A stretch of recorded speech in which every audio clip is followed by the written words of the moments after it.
Hay que recordar que el Helicobacter pylori, mucho se ha hablado de esta bacteria, sabemos muchísimas cosas de ella, sabemos que es del orden de los Campylobacter, una bacteria que se ha estudiado desde prácticamente finales de 1985 empiezan a hacerse los estudios más importantes. Sabemos que Marshall y Godwin logran ganar el premio Nobel gracias a que demuestran que verdaderamente esta bacteria o tiene un factor importante contra lo que era la mucosa del estómago e incluso se presentan en las úlceras tanto de antro como de duodeno, todas las úlceras pépticas. Dentro de lo que es el Helicobacter pylori, y a pesar de que sí es verdad que se ha considerado como un factor protector en algunas patologías, algo se ha hablado del reflujo, algo de esofagitis eosinofílica, inclusive en el cólico del lactante. Sin embargo, cuando tenemos ciertas capacidades de virulencia de este Helicobacter, sabemos que entonces es cuando tenemos factores que incluso pueden llevar a patologías tan graves como puede ser el cáncer.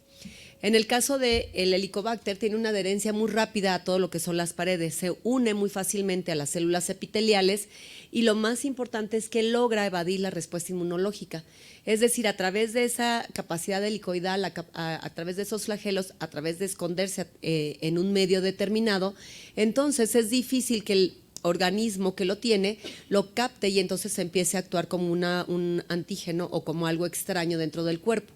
Y entonces es así que el Helicobacter, pues al tener diferentes factores de virulencia, es como se ha convertido en una bacteria que, además de todas las controversias que causa, sí está demostrado que puede llegar a factores graves de inflamación que pueden llevar hasta displasias y cáncer.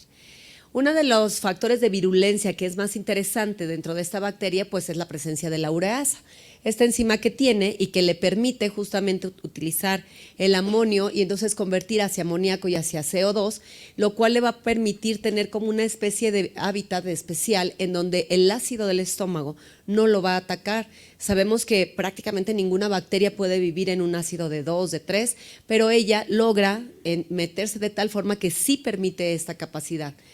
También sabemos que existen proteínas altamente virulentas y que están relacionadas específicamente con los cambios celulares, como es la proteína de CAG-A y la BAC-A. Ambas van a estimular todo lo que es el factor de necrosis tumoral, van a inducir apoptosis, pueden inducir la capacidad, o gracias por ejemplo a la proteína de BAC-A, se puede aumentar lo que es los factores de interleucina 8 y con esto desencadenar toda la respuesta inflamatoria de la célula epitelial y es el inicio de toda la capacidad que tiene de provocar la lesión específicamente de empezar a dañar esta célula, de dañar la mucosa, llevarla desde una erosión hasta la pérdida y llegando hasta lo que serían las úlceras.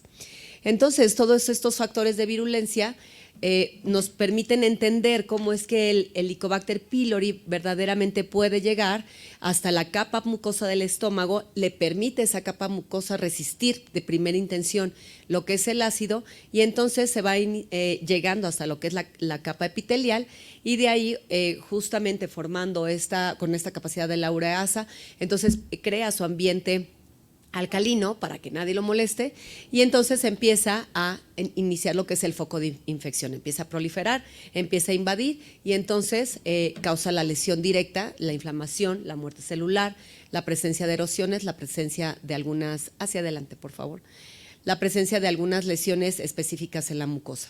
Una atrás, por favor. Entonces vemos cómo en el mundo hablar de Helicobacter pylori, podríamos decir que incluso hay artículos que se atreven a decir que el 90% de las personas, si se nos hiciera una prueba o si se va a buscar a Helicobacter pylori, podríamos encontrar o nos podrían encontrar esta bacteria. Sin embargo, ya planteando una prevalencia con algunos presencia de síntomas, etcétera, se habla que existen países mucho más prevalentes que otros. Dentro de los que se encuentran, obviamente, toda una área del continente asiático muy importante, en donde incluso el cáncer gástrico es una de las principales causas de muerte y de salud pública en esos lugares. Por ejemplo, Japón, por ejemplo, China, tienen verdaderamente un problema en cuanto a la presencia de cáncer gástrico y la relación que tienen con el Helicobacter pylori.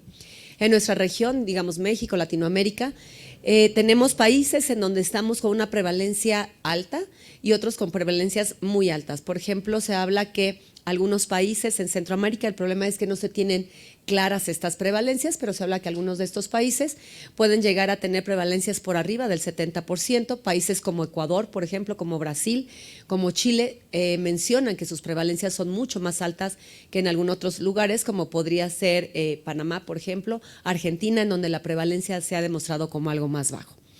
¿Qué es lo que hace que en los países haya mayor o menor prevalencia? Está bien demostrado que son las condiciones de desarrollo, es decir, cuánta población tiene acceso a drenaje, cuánta población tiene acceso a agua potable, las condiciones, por ejemplo, de hacinamiento, las condiciones de vida en general en los diferentes países, está altamente relacionado con la presencia de este tipo de bacterias. Por eso es que es de entender que en nuestros países pues tengamos una prevalencia alta. Antes se mencionaba un poco más hacia adelante, por favor, hacia las áreas rurales, sin embargo ahora sabemos que también en las ciudades y sobre todo en las áreas que se consideran cinturones de miseria cerca de nuestras ciudades, entonces la prevalencia ahí también es mucho más alta. Hacia adelante, por favor. Entonces nosotros sabemos también que este Helicobacter se asocia a que desde pequeño se puede estar teniendo esta contaminación. Sabemos que aparece desde edades tempranas, incluso hay estudios de niños desde 2 años, 3 años que ya tienen Helicobacter. Hay estudios muy grandes, por ejemplo, de series en China, en donde se habla que los niños a los 6 años prácticamente pueden llegar a tener una prevalencia hasta del 40%. Se dice que en general entonces la población pediátrica podría estar colonizada alrededor de todo el mundo en un 50% en promedio con todos los diferentes países. Vimos que también para niños es muy importante el nivel socioeconómico y hay algunas cosas que en los niños y en los adolescentes tenemos que poner o tenemos que tomar muy en cuenta. Por ejemplo, cómo esta epidemiología sí se relaciona, por ejemplo, una casa en donde hay más de 3 o 4 niños, se dice que es altamente prevalente o puede ser altamente prevalente para la presencia de este Helicobacter, también la presencia de animales dentro de la casa o, por ejemplo, en algunos lugares rurales en donde podemos tener no solamente perros, gatos, sino que también puede haber conejos, gallinas, cochinitos, etcétera, en donde la cepa de Helicobacter pylori se puede estar relacionando también con cepas de Helicobacter no pylori. Y aunque hay pocos estudios acerca también de lo que es el Helicobacter no pylori, también se ha demostrado, y nosotros en el hospital hemos podido incluso demostrar algunas enfermedades como una úlcera péptica que tuvimos en una niña que era de un Helicobacter no pylori, que era de un perro. Actualmente ya se sabe, bueno, pues una cepa que es específicamente de perro, entonces ahora se sabe que por alguna razón, y por ahí hay algunos estudios que empiezan a marcar que después de la pandemia, que los niños estuvieron mucho más en contacto en las casas con sus animalitos, entonces hubo un aumento en esta prevalencia de estas cepas no pylori. También es muy importante saber cómo va a responder cada paciente a la presencia de este Helicobacter dentro del organismo. Por ejemplo, hay niños que pueden no tener ninguna sintomatología y hay niños que incluso hemos tenido con úlceras duodenales o úlceras gástricas desde etapas muy pequeñas. Se menciona que esto debe de ser algún componente genético, algún componente de cada organismo que puede o no puede contrarrestar los daños que puede ocasionar este Helicobacter. Las manifestaciones las vamos a ver un poquito más despacio, más adelante, y sí podemos llegar a tener también algunas complicaciones que pueden ser raras, que se han demostrado sobre todo en adultos, pero que creo que en niños tendríamos que estar también con nuestros foquitos o nuestras antenas bien prendidas para tratar de demostrar o para tratar de determinarlos. Por ahí se dice que gracias a las técnicas de saneamiento que hay en varios países, la prevalencia ha disminuido, tomando en consideración por ejemplo, desde los 80, si se vuelve a plantear en los 2000 y ahora hacia los 2020, pareciera que, por ejemplo, Estados Unidos, algunos países de Europa han disminuido esta prevalencia gracias al saneamiento que se ha tenido. En nuestros países no estaría tan segura que haya disminuido del todo. En los niños, como decíamos, estos factores epidemiológicos, e incluso los niveles de educación, por ejemplo, el uso de agua de pozo, No sé si aquí en Colombia, seguramente que igual que en México, muchas de las áreas rurales, incluso muchas ciudades se alimentan de pozos que están cerca pues de las áreas urbanizadas. Y estos pozos es muy fácil que puedan contenerlo porque el Helicobacter pylori puede aparecer o puede salir a través de las evacuaciones y normalmente los pozos pueden estar contaminados con algunas aguas residuales que llegan directamente a esos lugares. Entonces, cuando hablamos de la sintomatología, y ahora sí me voy a ir un poco más hacia lo que son los niños, y creo que tenemos muchísima tela de dónde cortar, pues porque los síntomas son totalmente inespecíficos. Si yo les digo que es un ardor, un dolor epigástrico, puede tener un poco de náusea, puede tener un poco de vómito, puede tener saciedad temprana, sentir una bola aquí en el centro del estómago, la llenura postprandial, algo de eructos, distensión e hipo, me van a decir que es una patología funcional, ¿no? Que era lo que estábamos viendo, por ejemplo, el día de ayer, pues cuando hablaba el doctor que nos hablaba de dispepsia, que nos hablaba de gastroparesia, prácticamente son estos síntomas. Entonces, ¿en qué momento nosotros podemos separar o cómo podríamos lograr determinar que a un niño con estos síntomas le tengo que llevar a una endoscopía para determinar si tiene o no un helicobacter? Y bien se platicaba ayer y quedó bastante claro que una dispepsia, por ejemplo, un dolor abdominal, no nos lleva a una endoscopía. Tenemos que trabajar, tenemos que entender, buscar los datos de alarma. Si un niño no tiene datos de alarma, de verdad no tenemos que someterlo a una endoscopía. Sin embargo, si yo tengo un niño que empieza a detenerme el crecimiento, que veo que tiene cifras bajas, por ejemplo, de hierro, y eso también está controversial, pero creo que es un punto de alarma que sí tendríamos que estar tomando en cuenta. Somos una población altamente deficiente de hierro, eso estoy de acuerdo, pero no podríamos asumir todo o no podríamos dejarlo, o incluso si yo tengo una biometría hemática de un niño de hace 4 años y ahora tengo una en donde veo una diferenciación, creo que sí se podríamos considerarlo como un dato de alarma y entonces plantear que estos síntomas de este niño realmente pudieran ser considerados como una causa orgánica dentro de lo cual el Helicobacter estaría presente. Entre más grande es el niño que presente estos síntomas, pues obviamente es más probable que pudiéramos encontrar el Helicobacter pylori y los datos de alarma serían más claros.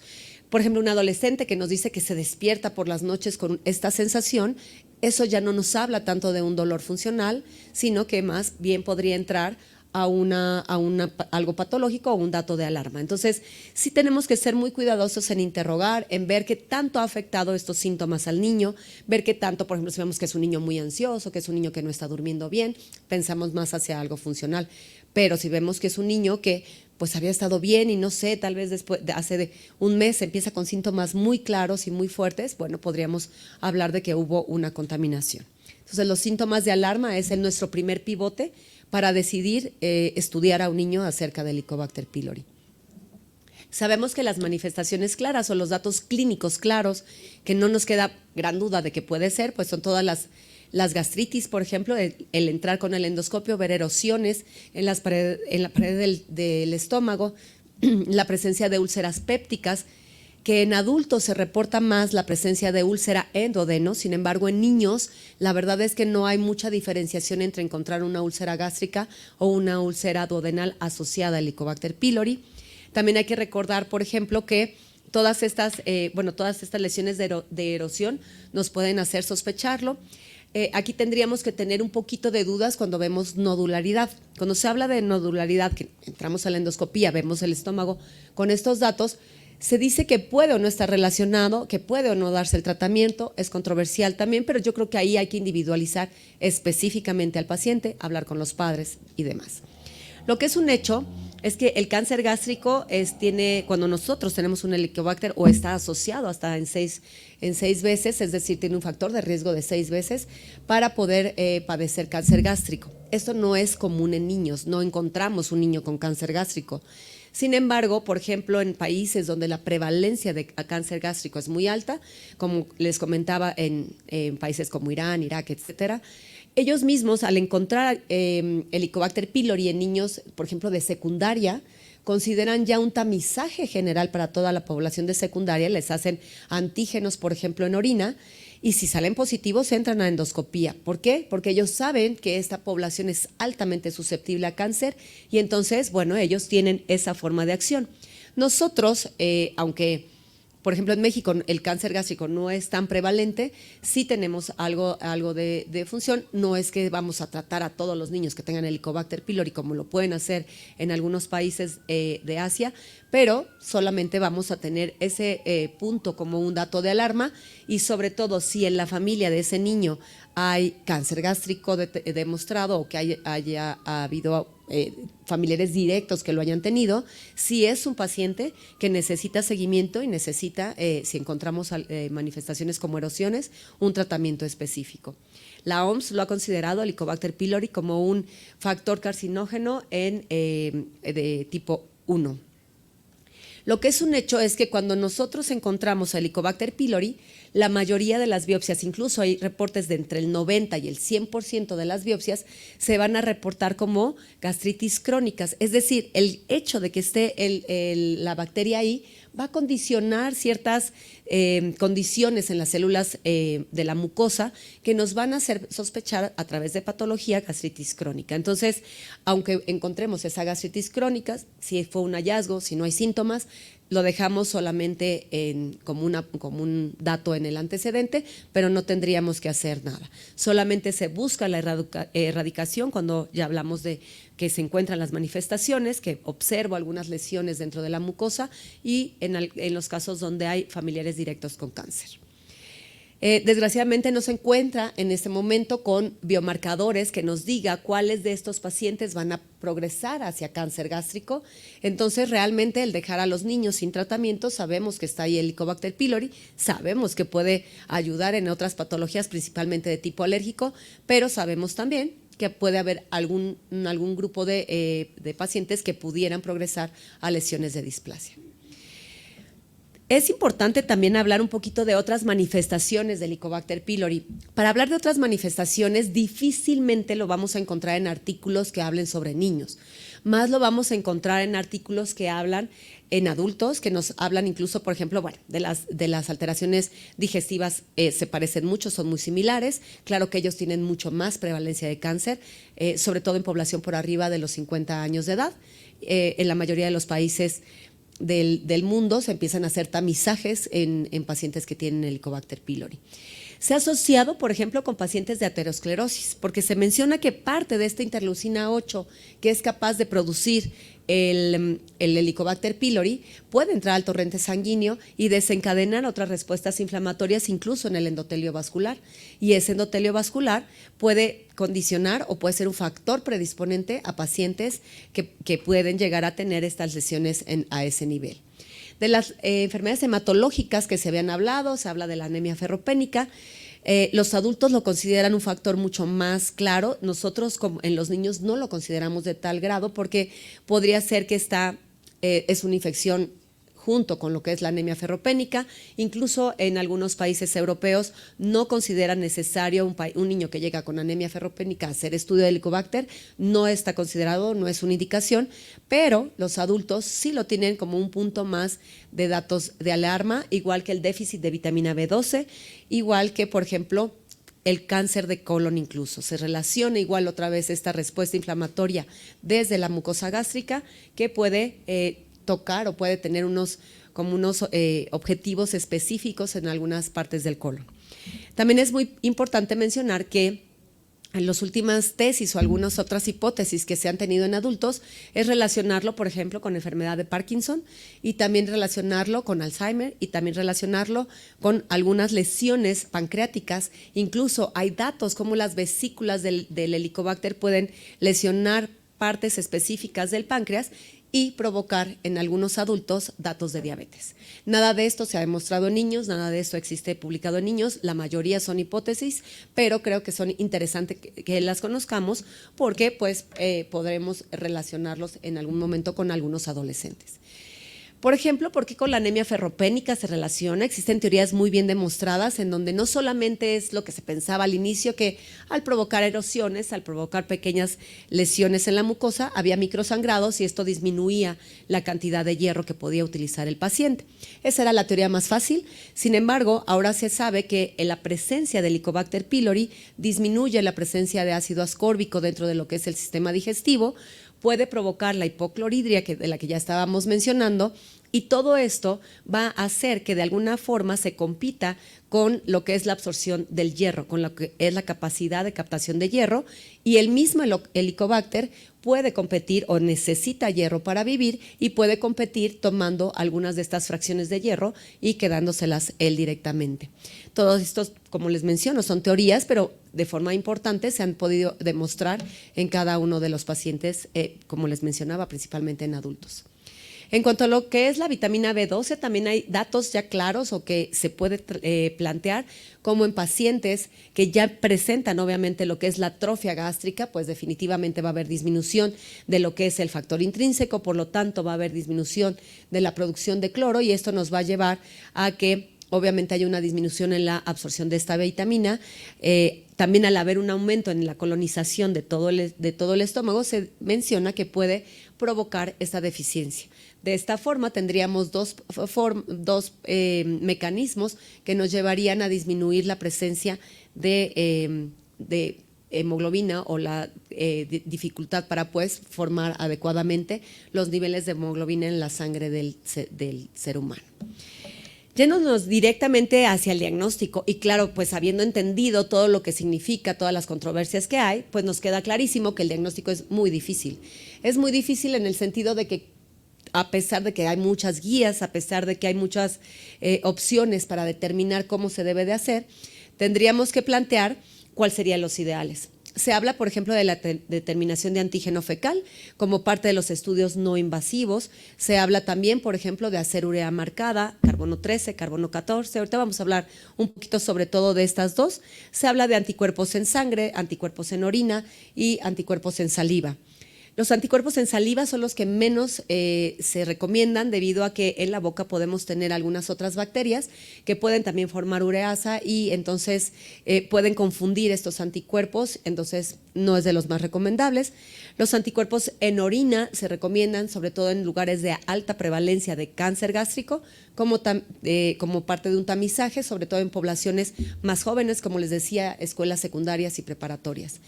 Y como se menciona el estudio de antígenos en las evacuaciones, dice que se puede alcanzar una sensibilidad del 40% y una especificidad del 97%.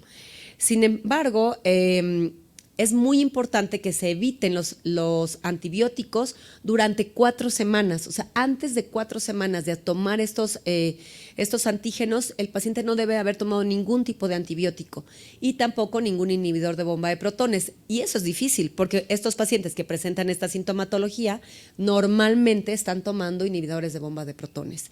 Y ojo, también los pacientes que tienen diarrea pueden tener una disminución en la sensibilidad principalmente de la respuesta o del encontrar este antígeno positivo.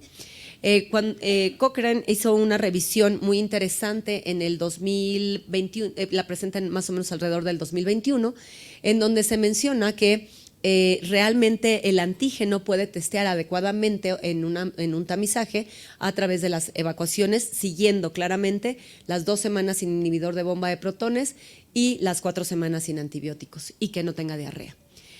La prueba de aire expirado se puede usar con carbono 13 y carbono 14. Es bien importante que recordemos que nuestros pacientes, todos los menores de 18 años y las mujeres embarazadas deben de utilizar carbono 13. Entonces se les da el carbono 13 y tiene el aire expirado para que nosotros podamos medir ese CO2 que se obtiene de la utilización de esta urea marcada que hace el Helicobacter en el estómago y entonces manda ese CO2 al torrente sanguíneo y es expirado a través del pulmón. Tiene una sensibilidad del 90%. En niños se recomienda hacer, por ejemplo, cuando hacemos la endoscopía, tenemos el dato de que hay un Helicobacter, vamos a dar un tratamiento.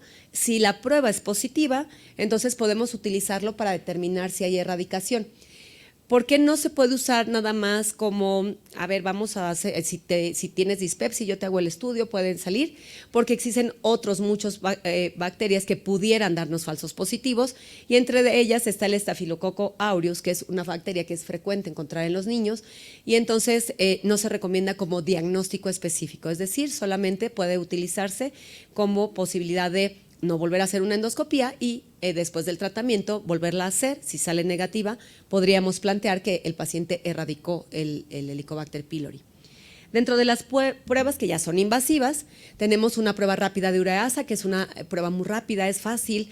Nosotros estamos en la endoscopía, podemos tomar, se dice que puede ser solo una muestra, nosotros preferimos tomar normalmente muestra de antro o de una parte del cuerpo para lograr tener mayor posibilidad de encontrar el Helicobacter en la muestra que estamos colocando en este test. Lo que se hace es que la bacteria va a empezar a metabolizar, esta ureasa va a empezar a metabolizar el amoníaco y entonces va a haber un cambio en la coloración de este estudio. Y eso nos daría una positividad rápida. Normalmente son estudios que se pueden leer entre 12 y 24 horas de que se ha puesto la muestra en el test. Sabemos que en histología tenemos muchas tinciones. La que más se utiliza o la que se prefiere mejor es la tinción de Giemsa, que nos va a permitir observar mejor. Pero aquí también tenemos un pequeño pero, que es que nos va a poder obviamente decir cómo está la mucosa gastrointestinal, nos va a hablar de gastropatía crónica, etcétera, pero lo más importante es que también nos va a decir si en estos lugares o en este sitio nosotros tenemos Helicobacter, es decir, se va a pintar o lo vamos a poder nosotros observar. Sin embargo, algunos Helicobacter de especies no pylori, que son más grandes, pueden ser confundidos a través de estas mediciones. Entonces, bueno, esa es una de las contras que tenemos solamente de basarnos, hacia adelante por favor, de basarnos únicamente en la histología. La que sigue, por favor. Entonces, una antes. Entonces, en cuanto al cultivo y las pruebas moleculares, pues obviamente el cultivo es el estándar de referencia. Sin embargo, solamente se logra cultivar en el 45 al 70% en las mejores condiciones de los niños, bueno, de los pacientes que se tienen. ¿Por qué? Porque necesitamos tener un agar sangre. Se utiliza normalmente sangre de cordero para hacer la siembra. Y el problema del cultivo es que si por algo la muestra tiene algo de contaminación con otras bacterias, las otras bacterias, como ya el Helicobacter es de crecimiento muy lento, entonces al ponerlo, primero crecen las otras y no nos permite encontrar las colonias de Helicobacter. Por eso es tan complicado y se requiere que la toma de la muestra que se va a ir a cultivo sea lo más limpio posible dentro de lo que cabe para que tengan más posibilidad de poderse cultivar. Obviamente, una vez que se encuentra, su especificidad es del 100%. Actualmente se utilizan las pruebas de PCR también en tejidos. Por ejemplo, en el hospital nosotros usamos o mandamos a búsqueda de PCR en antro, en incisura y en cuerpo, y de ahí se nos obtienen lo que son las fracciones moleculares en donde nos informa que se encuentra el Helicobacter pylori. Aunque podría ser una estándar de referencia, no alcanza al cultivo en el sentido de que pudiera ser que el Helicobacter estuviera fragmentado o muerto y aún se logra leer este DNA pues en presencia de esta PCR. La que sigue, por favor. Entonces vemos que ya quedamos que vamos a tratar únicamente a aquellos pacientes que tengamos con erosiones, con úlceras pépticas, obviamente si tenemos antecedentes de cáncer gástrico, la nodularidad, seguimos en controversia, y es muy importante que de preferencia tengamos 2 pruebas que hayan sido positivas para Helicobacter. Por ejemplo, que tengamos histopatología y un aire expirado. Entonces, se prefiere de esa forma. Claro que cuando se tiene el cultivo no hay duda, si tenemos estas lesiones hay que tratarlo. Y bueno, en esta imagen marcamos más o menos cuál es el protocolo de Sydney. Sin embargo, a pesar de que se dicen que son 5 muestras, se recomienda es que si nosotros tenemos forma de tomar, por ejemplo, PCR, podemos incrementar el número de muestras que se mandan a PCR, o si podemos usar el test de ureasa, se pueden tomar 2 muestras más para lograr dividir las muestras en diferentes puntos. Entonces, el tratamiento requiere de valorar las resistencias, y ese tema creo que es el coco de este momento. A lo que nos referimos es que las resistencias, por ejemplo, a claritromicina, a metronidazol, se han reportado muy altas. Por ejemplo, en niños chilenos se habla del 21%, brasileños cerca del 20%, en México se habla cerca del 24% hacia claritromicina. En Bogotá hay un estudio que refieren el 8%, aunque por ahí refieren que pudiera ser más. La que sigue, por favor.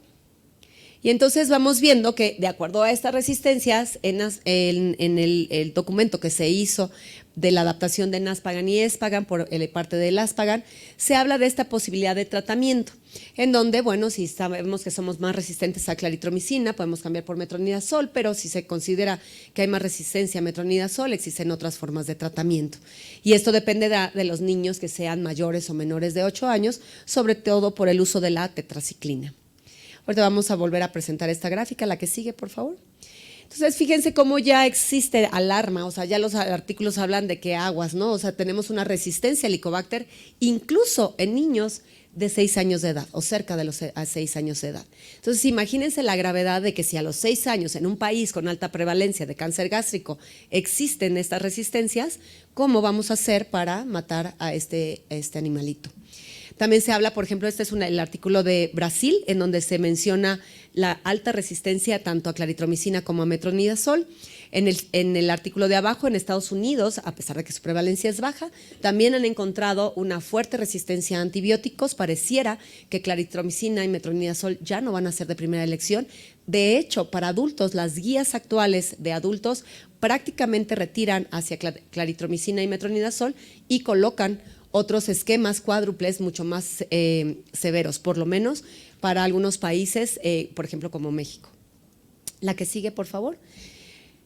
Este metaanálisis está muy interesante, pero está apanicante porque cuando uno lo ve es un metaanálisis que lo presentan en 2020, a finales de 2022, en donde se habla de la prevalencia de las cepas multiresistentes de Helicobacter. Es importante mencionar que actualmente se pueden hacer o buscar cepas resistentes para claritromicina, por ejemplo, con estas que si vemos en la parte de abajo de la diapositiva, estas son fragmentos de PCR que nos hablan de resistencia a claritromicina, también nos puede hablar de resistencia a fluoroquinas y también algunos tetraciclinas. Estas son las fracciones que se pueden buscar a través de PCRs. Esto se hace en muchos países ya. Incluso el doctor Vera está iniciando un estudio en donde se va a trabajar resistencias a través de la búsqueda de estas PCRs. Se plantea hacer en Latinoamérica, en niños, nosotros vamos a trabajar en ellos, aunque nosotros lo hacemos más a través de antibiogramas. En este estudio lo que nos habla es que la resistencia a medicamentos, que son los que les he mencionado en búsqueda de PCR, puede llegar por arriba del 6% o del 10%. Entonces, esto es muy grave en el sentido de que nuestros niños están teniendo, bueno, la población en general está teniendo dificultad para erradicar al Helicobacter pylori, cuando ya sabemos que también puede ser una bacteria que puede causar cáncer. La que sigue, por favor. Entonces, bueno, regresando a nuestro punto, que era el esquema que ya habíamos puesto previamente, nosotros hoy por hoy en niños consideramos que podemos tener el triple esquema, en donde si somos una población no resistente a claritromicina, podemos usar inhibidor de bomba de protones a dosis altas, lo más alto que está permitido, la amoxicilina y la claritromicina. Si hay resistencia a claritromicina, podemos cambiar el metronidazol y podemos añadir el bismuto.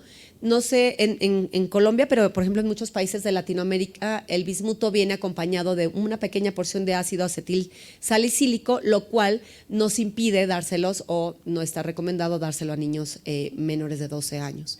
También cuando se habla de poblaciones que hay resistencia de metronidazol y de claritromicina, pues se habla de esquemas cuádruples de 14 días con bismuto y bueno, así se van haciendo combinaciones de estos mecanismos. Entonces, lo que se ha observado es que, por ejemplo, ¿me pueden regresar una anterior? En los niños que ya planteamos o que somos una población resistente, se puede, como decía, el test de ureasa con carbono 13 puede ser una de las formas en que valoremos que verdaderamente nuestro esquema erradicó y no provocó resistencia. Se dice que la sensibilidad es mucho mayor en niños mayores de 6 años, en niños menores de 6 años por la dificultad de poder expirar sobre la bolsita, etcétera, pues a veces hace un poco menos útil esta prueba, pero sí se sigue considerando a esta prueba como una forma de valorar nuestra erradicación del Helicobacter pylori. Así es que bueno, ya vimos que el Helicobacter pylori es una bacteria altamente prevalente, no solamente a nivel mundial, sobre todo en nuestros países que estamos en vías de desarrollo, esperemos que nos desarrollemos, por cierto. Entonces, esto realmente va a llevar a a que tengamos una población en donde así como es de prevalente, también las resistencias son muy altas. Somos países que además nos gusta mandar el antibiótico, llegan las diarreas virales y pues de mínimo ampiamicámetro, ¿no? Para que no nos vaya a causar ningún problema. Tenemos infección respiratoria, inmediatamente le podemos dar acitromicina porque es rápida, fácil, y recordar que todo esto nos va haciendo resistencias a otras bacterias. Las manifestaciones pueden variar mucho. Recuerden que la edad es muy importante. Los niños, de acuerdo a las edades, van a ir cambiándonos los síntomas. Tenemos que buscar de forma muy importante los datos de alarma. Sabemos que, aunque el diagnóstico es difícil, tenemos que buscar siempre los estándares de referencia o lo que se acerca más al estándar de referencia de acuerdo a las capacidades que tengamos en cada uno de nuestros centros. Es muy importante dar el tratamiento dependiendo de la región de donde venga el niño, de la región donde nos encontremos, porque pues tenemos que buscar las resistencias reportadas. Se recomienda que si en niños no hay resistencias reportadas, busquemos resistencias de adultos, que la verdad es que tienen muchísima más datos de estas resistencias. Y obviamente en Latinoamérica requerimos de más estudios, sobre todo más estudios en niños. El doctor Vera está haciendo todo un gran esfuerzo porque hagamos más estudios, todos lo vamos a apoyar y esperemos que dentro de pronto podamos entregarles más reportes de nuestros países. Muchas gracias.